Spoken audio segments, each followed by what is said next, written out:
Bienvenue sur votre chaîne préférée Akhbar al-Blad de Hassan Atlemsan. Algérie. Pourquoi les militaires en Algérie insultent quand on leur raconte la vraie histoire de leurs frontières, des frontières falsifiées par la France pour une raison qu'on connaît tous. À chaque fois qu'on publie des vidéos sur les frontières falsifiées par la France entre le Maroc et l'Algérie, on subit des insultes vulgaires de la part des Algériens.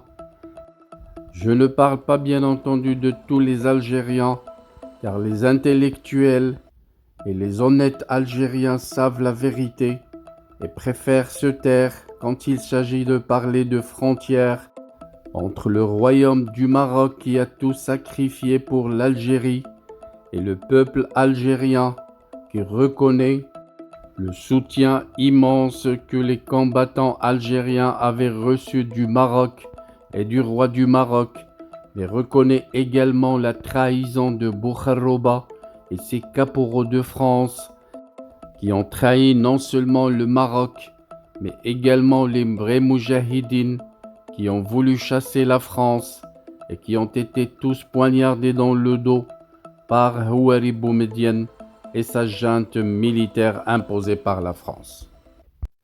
Toute vidéo, toute publication qui rappelle les vraies frontières entre le Maroc et l'Algérie provoque des réactions hystériques d'une violence inouïe de la part de la junte algérienne qui lâche ses mouches électroniques contre toute personne qui citerait la vérité.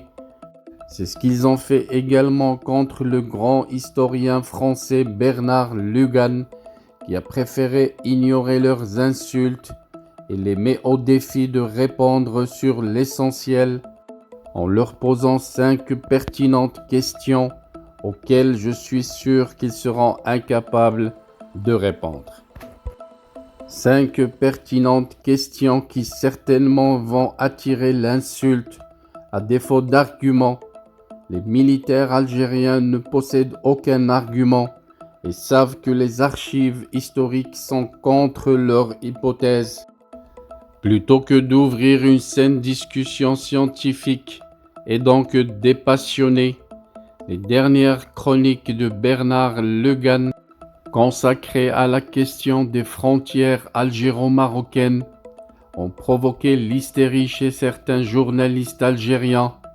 Il a préféré ne pas répondre naturellement, pas sur ce terrain, pour n'en rester qu'à l'histoire, et il préfère poser 5 questions aux journalistes, en étant naturellement et personnellement disposé à accepter de leur part tout argument historiquement fondé. La première question posée par l'historien Bernard Lugan est la suivante. La France a-t-elle, oui ou non, tracé des frontières de l'Algérie? Bien entendu, la réponse est que oui, mais Chengriha et ses caporaux ne l'avoueront jamais. La deuxième question est la suivante. Afin d'agrandir le territoire de sa possession algérienne, la France a-t-elle, oui ou non, détaché des régions historiquement marocaines pour les rattacher à l'Algérie française? Le monde entier connaît la réponse, mais seuls Chengriha et ses caporaux refuseront de l'admettre. La troisième question, aussi claire que les 2 premières, est la suivante. Avant d'accorder l'indépendance à l'Algérie, le général de Gaulle a-t-il oui ou non proposé au Maroc d'étudier la question de la rectification des frontières algéro-marocaines? Le monde entier également connaît la réponse. La France la détient dans les archives et les caporaux le savent très bien. Mais bien entendu, ils chercheront toujours à le nier et à mentir au peuple algérien, surtout les générations actuelles. Quatrième question, le souverain marocain a-t-il alors, oui ou non, refusé dans les termes suivants toute négociation qui s'engagerait avec le gouvernement français actuellement en ce qui concerne les prétentions et les droits du Maroc sera considéré comme un coup de poignard dans le dos de nos amis algériens qui combattent, et je préfère attendre l'indépendance de l'Algérie pour poser à mes frères algériens le contentieux frontalier. La France détient les archives et ces archives comportent la réponse à cette question. Les caporaux le savent, mais bien entendu, comme d'habitude, ils chercheront toujours à mentir au peuple algérien et ils chercheront toujours à nier et ils tremblent de crainte et de peur à chaque fois que le Maroc cite ce dossier. Et Bernard Lugan achemine sur la 5e question, plus sensible, en citant ce qui suit. Le 6 juillet 1961, le Maroc et le GPRA, le gouvernement provisoire de la République algérienne, ont-ils oui ou non signé l'accord suivant? Le gouvernement provisoire de la République algérienne reconnaît pour sa part que le problème territorial posé par la délimitation imposée arbitrairement par la France entre les deux pays trouvera sa résolution dans les négociations entre le gouvernement du Royaume du Maroc et le gouvernement de l'Algérie indépendante.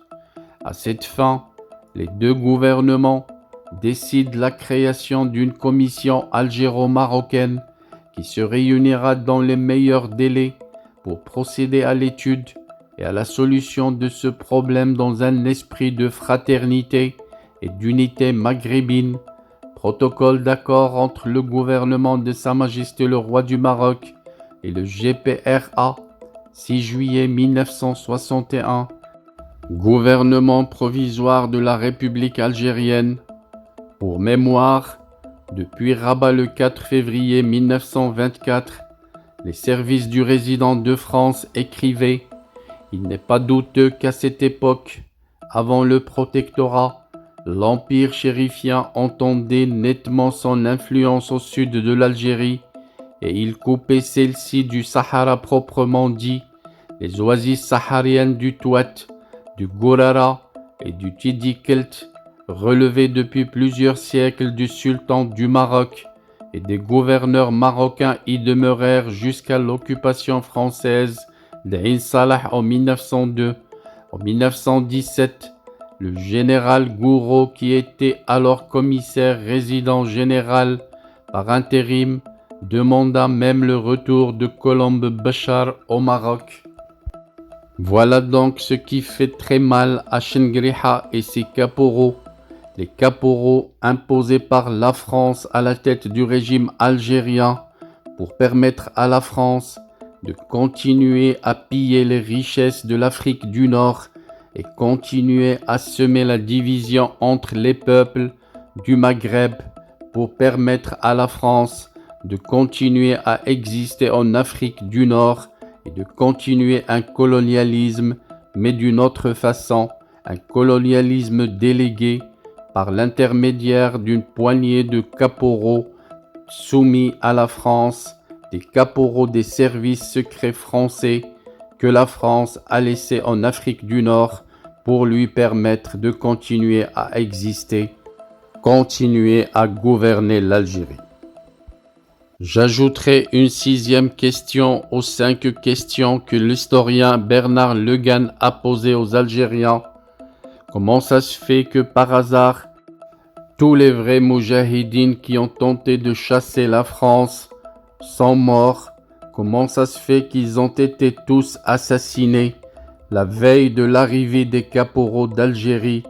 Ceci montre qu'il y a eu un complot avec la France, un complot que les caporaux ont exécuté au profit des intérêts de la France, tuer les vrais moujahidines qui voulaient chasser la France et renverser le gouvernement provisoire qui voulait partir sur des bases solides, des bases de fraternité entre les deux peuples algériens et marocains, ce qui n'allait pas arranger les intérêts de la France.